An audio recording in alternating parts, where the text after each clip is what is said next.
नमस्कार दोस्तों, मैं डीएम पंडित आपका स्वागत करता हूं मेरे इस यूट्यूब चैनल पे। आपका सीटेट का एग्ज़ाम है, आने वाला है सीटेट एग्ज़ाम 2024। इसके लिए ज़ोर ज़ोर से तैयारी चल रही है। आपके उसके अंदर बहुत सारे सब्जेक्ट हैं, जैसे कि पेपर 1 अगर आपको देना है या 2 आपको देना है। हम पेपर 1 के ईवीएस की बात कर रहे हैं, ईवीएस आपको पढ़ाएंगे। बाकी हर सब्जेक्ट ही आपके 30-30 नंबर का है। 30 नंबर का, ये सारे मिला के 150 होते हैं। अगर आपको किसी भी सब्जेक्ट में आपको मदद चाहिए तो आप हमसे कमेंट करके पूछ सकते हैं।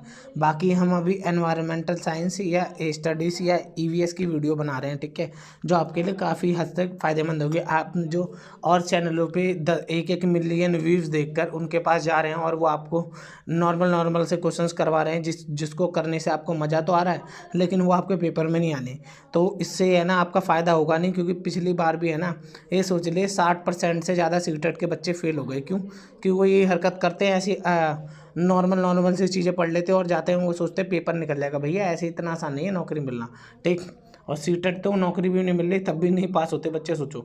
सीटेट तो उसका बेस है, उसके बाद जब दोगे डीएसएसबी से पहले आपको सीटेट देना है, ठीक है, उसका बेस है। सोचो सीटेट, वो भी पास नहीं हो रहा है बच्चों से, ठीक। तो उसके लिए हमारी वीडियोस देखिए, अगर आपको अच्छे लगे तो अप्रिशिएट करिए। और बस यही बोलूँगा कि अगर अच्छे लगे तो आप हमारे चैनल से जुड़िए।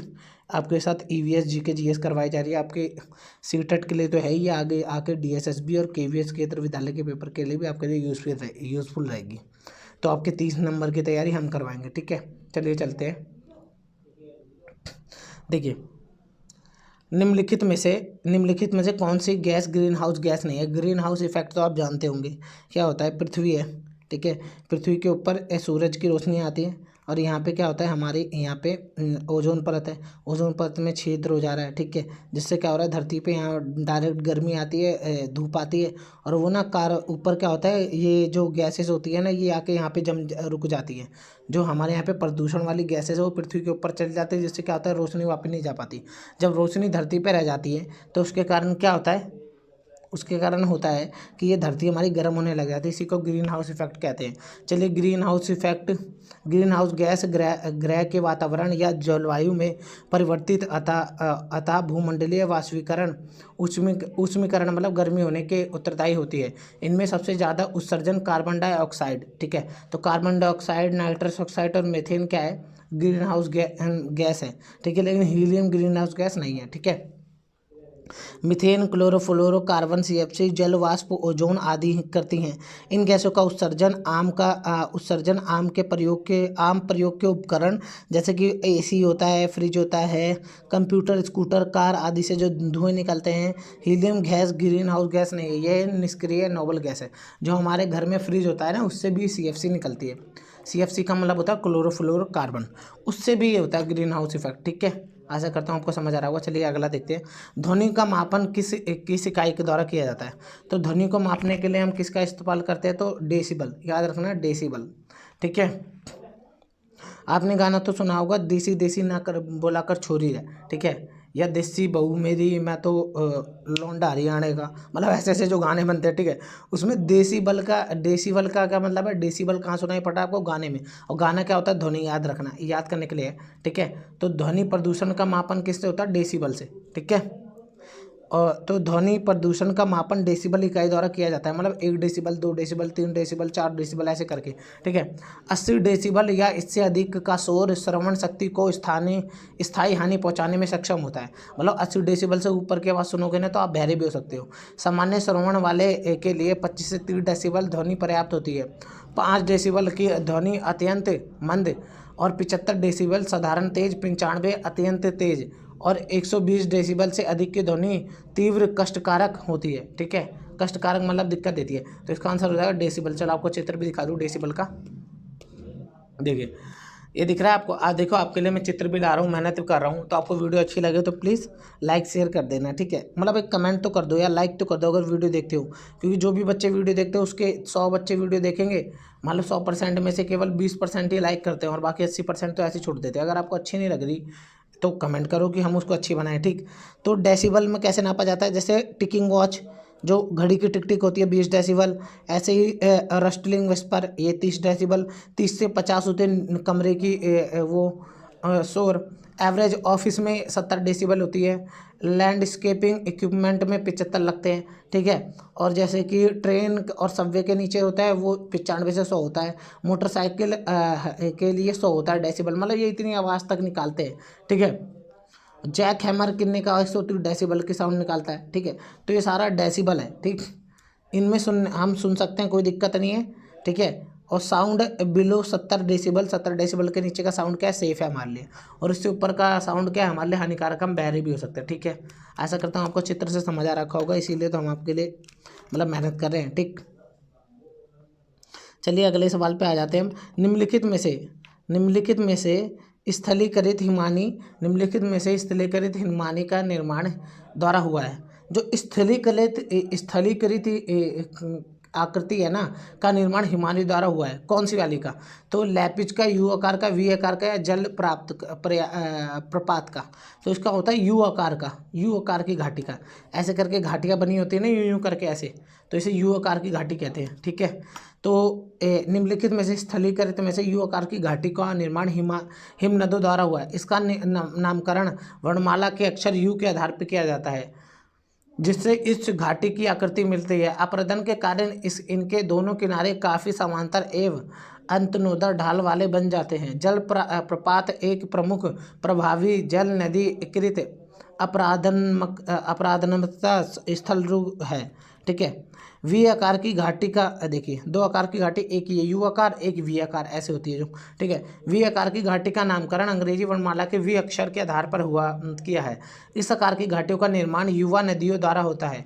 यह नदी निम्नवर्ती कटाव द्वारा अपनी ताल के कम गहरा करती है, तो वी आकार घाटी का निर्माण होता है। देखिए क्या होता है, जब ये नदी निम्नवर्ती कटाव द्वारा अपनी तली को कम गहरा करती हैं, मतलब क्या होता है, जो नई नई नदियाँ होती हैं ऐसे बहरी होती है, बहरी होती है, ऐसे करके ऐसे मुड़ जाती है, तो ये वी आकार की हो गई, ठीक है, ये मान लो, ठीक। ऐसे नदियाँ मुड़ जाती है कई कारणों से। अब चलिए देखते हैं निम्न नदियों में से कौन सी नदी बंगाल की खाड़ी में गिरती है। तो तापी गिरती है, सोनरेखा गिरती है, नर्मदा गिरती है, सिंधु गिरती है। तो देखिए ये भारत का नक्शा हो गया ऐसे, ठीक है। ये बंगाल की खाड़ी होगी, बे ऑफ बंगाल, ये हो गया ये हिंद महासागर इधर नीचे, और ये वाला हो गया अरब सागर, ठीक। तो ये पूछा है इधर कौन कौन सी नदियाँ गिरती है, इनमें से कौन सी नदी है जो इधर गिरती है, तो ये बताना है हमें। तो इसमें स्वर्णरेखा हो जाएगा आंसर। स्वर्णरेखा नदी बंगाल की खाड़ी में गिरती है। यह भारत के झारखंड राज्य में बहने वाली एक पहाड़ी नदी है, ठीक है, झारखंड से निकलती है। यह रांची नगर से 16 किलोमीटर दक्षिण पश्चिम में स्थित नागड़ी गांव में रानी चुआ नामक स्थान से निकलती है। रानी चुआ, ठीक है, झारखंड से याद रखना, झारखंड के रांची से, तथा बालेश्वर नामक स्थान पर बंगाल में की खाड़ी में गिरती है, ठीक है। तापी, नर्मदा, सिंधु नदियाँ अरब सागर में गिरती है। ये जो सारी नदियाँ ये क्या है, अरब सागर में गिरती है। चलिए इसका भी चित्र दिखा दूँ आपको स्वर्णरेखा नदी का। देखिए ये रिवर है, ये आपका झारखंड है, ठीक है। झारखंड के ये रहा, यहाँ से निकल रही है ये स्वर्णरेखा नदी, ऐसे ऐसे जा रही है, ऐसे ऐसे जा रही है, और बे ऑफ बंगाल यहाँ पे गिर रही है, दिख रहा है आपको, ये झारखंड है, ठीक है। आपको दिखा देता हूँ थोड़ा चौड़ा करके, ठीक है। ये देखिए ये झारखंड है, ठीक है, झारखंड है, यहाँ से निकल रही है और बे ऑफ बंगाल में गिर रही है। यहाँ पे ये बे ऑफ बंगाल है, ये अरब सागर है, यानी ये हिंद महासागर है पूरा, और ये वो अरब सागर है, इसके बगल में पाकिस्तान है। आशा करता हूँ आपको चित्रों से समझ आ रहा होगा और आपको वीडियो अच्छी लग रही होगी। अच्छी लगे तो आप भी ईमानदारी से हमारी वीडियो लाइक करो, और भगवान भी आपके साथ ईमानदारी से आपकी नौकरी लगाने में मदद करेगा, क्योंकि जब आप किसी की सोचेंगे तभी भगवान आपकी सोचेगा ना, क्योंकि भगवान आप मतलबी हो तो भगवान कौन सा आपकी मदद करेंगे। राकेश कक्षा 5, ये पैडागोगी का क्वेश्चन है, इसका पैडागोगी का, ईवीएस पैडागोगी, लैंग्वेज पैडागोगी आती है ना, तो ये पैडागोगी का क्वेश्चन है, किसका, ईवीएस का। राकेश कक्षा 5 पर्यावरण विज्ञान शिक्षक द्वारा दिए गए कार्य को समय से प्रस्तुत नहीं करता, अतः सबसे उपयुक्त सुधारात्मक उपाय हो सकता है। देखिए पहले एक बात सुनिए कि ये वाले क्वेश्चंस क्या होता है, इसमें है ना, हमें सही आंसर नहीं ढूंढना होता, हमें इसमें ढूंढना होता है कि सबसे सही आंसर कौन सा है, ठीक है। तो राकेश एक लड़का है जिसने ना काम नहीं किया, तो उसके लिए ना, उसको सुधारने के लिए सबसे अच्छा क्या, प्रधान अध्यापक की जानकारी मिलाना, तो तुम किस लिए हो, ठीक है। खेल की कक्षा में जाने में प्रतिबंध लगाना, अरे यार जबरदस्ती करोगे। उसकी अनियमितताओं के कारण जानकर उसे सही करना, हाँ उसकी प्रॉब्लम देखो, क्या उसके घर में खाना नहीं मिल रहा उसे, या राकेश को कोई परेशान करता है, या राकेश गरीब है, या काम करना पड़ता है उसको, या राकेश को नींद नहीं आती है, या राकेश की तबीयत खराब है, कुछ भी कारण जानिए, ठीक है। उससे बच्चा भी आपसे क्या होगा, कॉन्फिडेंस में आएगा, ठीक। तो ये आंसर हो जाएगा सी, ठीक है, सबसे अच्छा आंसर ढूंढना है। देखिए राकेश कक्षा 5 पर्यावरण विज्ञान शिक्षक द्वारा दिए गए कार्य को समय से प्रस्तुत नहीं करता, अतः सबसे उपयुक्त सुधारात्मक उपाय उसकी अनियमितताओं को जानकर उसे सही मार्गदर्शन देना है, ना कि प्रधान अध्यापक की जानकारी में लाना। प्रधान अध्यापक की जानकारी में क्यों लाओगे भाई, तुम किस लिए हो, तुम भी तो नौकरी पे हो। खेल की कक्षा में जाने पर प्रतिबंध लगाने या उसकी अनियमितताओं के लिए माता पिता को जानकारी देना। ठीक है, ये नहीं करना, प्रतिबंध नहीं लगाना, बस हमें क्या करना है, उसकी अनियमितताओं को जानकर उसे सही मार्गदर्शन देना है, ना कि उसके माँ बाप को भी शिकायत भी नहीं लगानी, केवल डिस्कस करना है। ठीक है, मध्य प्रदेश का कौन सा शहर झीलों का शहर कहलाता है, तो इसे भोपाल हो जाएगा इसका आंसर। ठीक है, देखिए तो मध्य प्रदेश का कौन सा शहर झीलों का शहर कहलाता है। झील कहाँ होती है, जहाँ पे पाल होता है, पाल पाल पाल पाल पाल। ठीक है, भोपाल। ठीक है, मध्य प्रदेश की राजधानी क्या है, भोपाल। ठीक है, भोपाल में ही सांची का स्तूप भी याद रखना, वहाँ की उसी को कहते हैं झीलों का शहर। जयपुर मत लगा देना। ठीक है, ठीक, तो ये पढ़ लीजिए। भारत का हृदय कहे जाने वाले मध्य प्रदेश देश विदेश से पर्यटन आते हैं, खान पीन, शिल्पकारी, बुनकारों आदि के लिए जाना जाता है। मध्य प्रदेश की राज्य की राजधानी भोपाल है, जिसे झीलों का शहर भी कहा जाता है। लोअर लेक और अपर लेक जैसी दो सुंदर झीलों के कारण भोपाल को झीलों का शहर भी कहा जाता है। याद रखना, लोअर लेक ये है भोपाल, यहाँ पे लोअर लेक और अपर लेक, अपर लेक लोअर लेक। ठीक है, अलग अलग ऊपर नीचे की बोल रहे हैं। ठीक है, एक मिनट, इसका भी चित्र होगा शायद, देखो, हाँ ये रहा। भोपाल झीलों की नगरी भोपाल है, सुंदर ऐतिहासिक स्थान, आप भी दर्शन करिए। देखिए भोपाल की झीलें। ठीक है, कैसे लग रही है आपको, सुंदर लग रही है, सुंदर लग रही है तो प्लीज़ यार लाइक कर दो यार, कमेंट कर दो, आपके लिए चित्र लगाए जा रहे हैं। जो मदद करता है उसकी मदद होती है, याद रखिए। ठीक, ये वाला पढ़ते हैं। हाँ, निम्न में से कौन सा यूरोप को अफ्रीका से अलग करता है। लाल सागर, अरब सागर, काला सागर, भूमध्य सागर। देखिए यूरोप को अफ्रीका से अलग करता है, यूरोप ये रहा, अफ्रीका ये रहा। यूरोप को अफ्रीका से अलग कौन करता है, यहाँ पे है भूमध्य सागर, तो यही करता है, याद रखना, मेडिटेरियन सी। भूमध्य सागर पृथ्वी का एक सागर है जो उत्तरी अफ्रीका और अनातोलिया तथा मध्य पूर्व के बीच स्थित है। इसका क्षेत्रफल लगभग 25 लाख वर्ग किलोमीटर, 25 लाख वर्ग किलोमीटर है भगवान। ठीक, जो भारत के क्षेत्रफल का लगभग 3/4 है। ठीक है, यह अटलांटिक महासागर जिब्राल्टर द्वारा जुड़ा हुआ है, जो केवल 14 किलोमीटर चौड़ा है। एक जलडमरू मध्य है। जलडमरू मध्य मतलब होता है जो है दो पानी के झरों को जोड़ने वाली पतली सी लाइन। ठीक है, लाल सागर अफ्रीका एवं एशिया के बीच हिंद महासागर का एक नमकीन पानी की एक खाड़ी है, लाल सागर। ठीक है, ये बता रहे हैं, लेकिन आंसर क्या हो जाएगा, भूमध्य सागर। ये आपको दिखा दूं तो यूरोप और अफ्रीका को जोड़ रहा है, ये रहा यूरोप।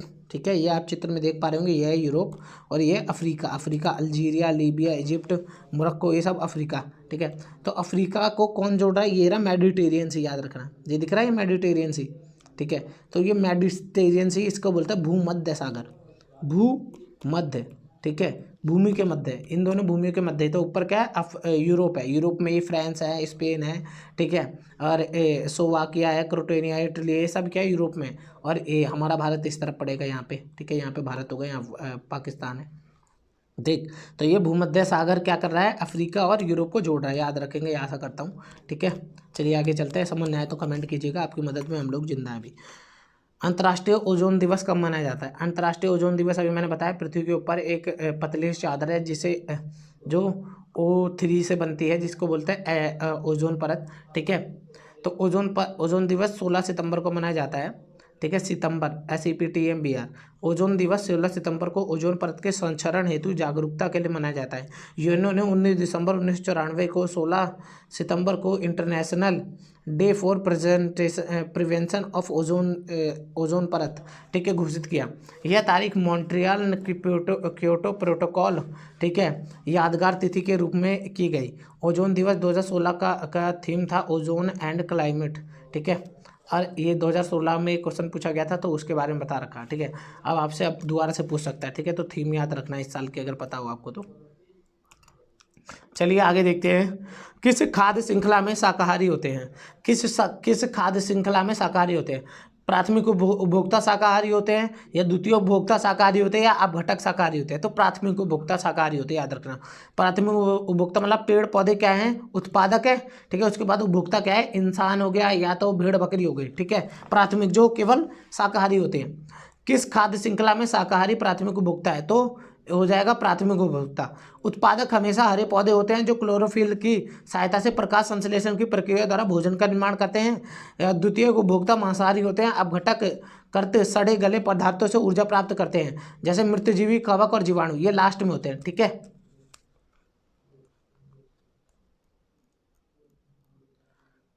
पारिस्थितिकी तंत्र के तत्वों के चरण को क्या कहते हैं? पारिस्थितिकी तंत्र के तत्वों के चरण को क्या कहते हैं? इसको बोलते हैं जैव भू रासायनिक चक्र।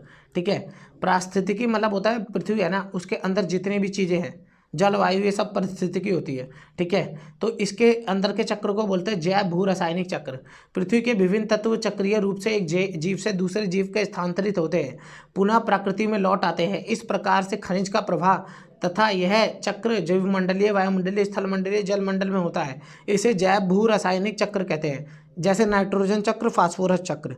ठीक है, तो इसका मतलब है पृथ्वी पे जितनी भी चीज़ है ना, उसमें से कुछ भी हम खराब नहीं, खत्म नहीं कर सकते ना, कुछ भी बना सकते हैं। हम बस केवल परिवर्तित करते हैं। जैसे बोलते हैं ना, लोग सोचते हैं कि पानी खत्म हो जाएगा, पानी खत्म नहीं होगा, पानी गंदा हो जाएगा, तो आप पी नहीं पाओगे। ठीक है, साफ पानी नहीं रहेगा। तो इसका चित्र दिखा दूँगा आपको। ठीक, ये तो वर्ल्ड ओजोन डे का क्या था, याद करो, 16 सितंबर। ठीक है, और ये है कार्बन साइकिल। ठीक है, ये नाइट्रोजन साइकिल भी होती है ऐसे ही। ठीक है, जो पीछे दिखाई थी ऐसे ही होता है। पृथ्वी में क्या होता है, देखिए सारी चीज़ें अलग अलग टाइम पे अलग अलग चीज़ें हो रही है। यहाँ फोसिल्स है जो जब दबे हुए हैं। ठीक है, ये डेड ऑर्गेनिज्म, ये मरेगी तो ये दफन हो जाएगी, दफन होगी तो इसके लिए मटेरियल बनेगी, इससे पेड़ पौधे उगेंगे, और यहाँ कोयला, यहाँ पे कोयले का निर्माण होगा, पेट्रोलियम का निर्माण होगा, और ये भी डिकम्पोज होंगे तो इससे बनेगा, पेड़ पौधे उगेंगे, फिर ये कार O2 छोड़ेंगे, उससे हम लोग जिएंगे, हम लोग भी कुछ करेंगे। मतलब ये चक्र चलता रहता है। ठीक है, याद रखिएगा। देखिए आपस में मिला हुआ सब चक्र चल रहा है। सनलाइट भी मिली हुई है इसके अंदर, कार्बन डाइऑक्साइड भी मिली हुई है, मतलब सब साथ में है, तब चल रहा है। इसी को भू जैव रासायनिक चक्र कहते हैं इसे। ठीक है, चलिए 15वां, पहले ये वाला कर लेते हैं। हाँ, निम्नलिखित में से कौन सा ईंधन पर्यावरण प्रदूषण का उत्पन्न करता है? न्यूनतम होता है। न्यूनतम प्रदूषण कौन करता है? तो हाइड्रोजन। इसीलिए तो अब हाइड्रोजन को फ्यूल के रूप में यूज़ करके उसकी गाड़ियाँ बनाने की सोच रहे हैं, क्योंकि सबसे कम धुआं करता है। और इलेक्ट्रॉनिक गाड़ी भी बनाने की सोच रहे हैं, मतलब बनाई जा रही है। लेकिन ये जब भी कोई भी चीज़ तभी बनाई जाती है जब उसका है ना साधन मिलता है। हाइड्रोजन मिल रहा है तो हाइड्रोजन की गाड़ी, इलेक्ट्रॉनिक गाड़ी के लिए लिथियम मिला है बहुत सारा, तो अब इलेक्ट्रॉनिक गाड़ी बनाएंगे, तब फ्यूल ख़त्म कर देंगे लिथियम को, तब कुछ और करेंगे। हम तो सब कुछ बर्बाद करने में लगे हैं, सीधी बात ये है। तो इसका हो जाएगा आंसर हाइड्रोजन। निम्नलिखित में ईंधनों में से हाइड्रोजन न्यूनतम पर्यावरणीय प्रदूषण उत्पन्न करता है, जबकि डीजल, पेट्रोल और कोयले के जलने से हानिकारक गैस निकलती है जो वातावरण को प्रदूषित करती है।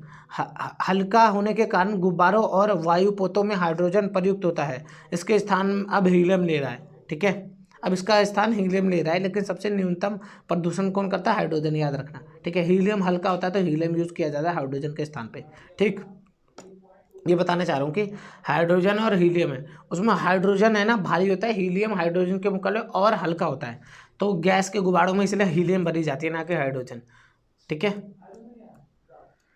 संकटग्रस्त जंतु दैत्याकार पांडा कहाँ पाया जाता है? दैत्याकार पांडा पाया जाता था, संकटग्रस्त है मतलब पाया जाता है, बहुत कम होते हैं ना के बराबर, तो ये चीन में पाए जाते हैं। ठीक है, संकटग्रस्त जंतु दैत्याकार पांडा, चीन के लोग भी तो पांडे जैसे ही दिखते हैं लगभग। ठीक है, पांडा को चीनी भाषा में झुंगिया गमाओ या विशालकाय बिल्ली भालू, बड़ी बिल्ली भालू कहा जाता है। ये चीन के बांस के जंगलों और तिब्बत के हिमालय पर्वत के ढलानों पर के पेड़ों पर रहते हैं। आज पांडा विश्व वन्यजीव कोष, वर्ल्ड वाइल्ड लाइफ फेडरेशन, ये कल भी पढ़ा था हमने, ठीक है, द्वारा अंतर्राष्ट्रीय स्तर पर संरक्षित प्रजातियों में से एक है। ठीक है, संरक्षित प्रजाति का मतलब क्या है? जिनको सुरक्षा देने की ज़रूरत है। जैसे बेटी बचाओ बेटी पढ़ाओ का हम बोलते क्यों? क्योंकि बेटियों को बचाना है, क्योंकि वो सेफ नहीं है। ठीक है, मतलब वो कमज़ोर है, सीधे बोलो। ठीक है, या उनको इतनी कंडीशन इतनी अच्छी है नहीं कि जो अपने आप को कैपेबल समझ सके। मतलब जिसको बोला जाएगा बचाना है, इसका मतलब वो कहीं ना कहीं कमज़ोर है, वो खतरे में है ना। तो ऐसे ही पांडा भी खतरे में। ठीक है, याद रखना। तो चाइना का है वो, अब आपको दिखाई देता हूँ। पांडा की फ़ोटो नहीं है, सॉरी, माफ़ करना। ठीक है, आशा करता हूँ और आपको ये सारी वीडियो पसंद आई होगी। ये क्वेश्चन आज के अच्छे लगे होंगे। आज थोड़े 2 क्वेश्चन कम है क्योंकि वो डिलीट हो गए गलती से। ठीक है, बाकी आपको वीडियो अच्छी लगी हो तो हमारे चैनल को सपोर्ट करें प्लीज़, क्योंकि आप अगर सपोर्ट करेंगे ना, देखिए आपको लगेगा कि हम क्यों करें लाइक, हम क्यों करें कमेंट, लेकिन है ना, अगर आप करेंगे तो इससे क्या होगा, मेरी वीडियो को लोग देखेंगे। ठीक है, और मेरे पास जब अच्छा लगेगा मेरे को, तो मैं और सोचूंगा कि और मेहनत करूँ इस पर, मैं और अच्छा कंटेंट दूँ आपको। लेकिन बाकी आपकी मर्जी है, आज तैयारी करते रहे, हम इस तरीके से वीडियो बनाते रहेंगे। धन्यवाद।